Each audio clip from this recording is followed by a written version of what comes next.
Alam mo ba, noong 1991, ang isang sundalong army na si Corporal Romualdo Ruby ay mag-isang nakipaglaban sa higit sa 100 mga mandirigmang NPA.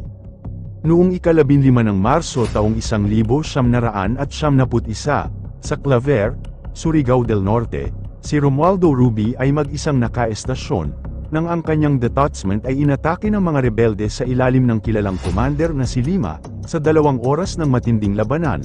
Matapang na lumaban si Ruby at palipat-lipat ng pwesto para linlangin ang mga kalaban, at napatay niya ang 3 rebelde hanggang sa tuluyang umatras at tumakas ang mga ito sa iba't ibang direksyon.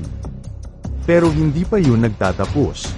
Doon niya binaril ang 3 pang rebelde at nasugatan ng hindi bababa sa 5. Galit na galit si Commander Lima at siya na mismo ang nanguna para gumanti. Pero naunahan at napatay ni Ruby si Commander Lima, kasama ang isa pang rebelde. Sa kabila ng pagiging outnumbered at pagod niya, umiwas si Ruby at nagpatulong ito sa isang kalapit na kampo ng mga constabulary. Dahil sa kanyang ipinakitang katapangan at lakas ng loob, ay nakamit niya ang pinakamataas na medalya sa militar, ang Medal of Valor.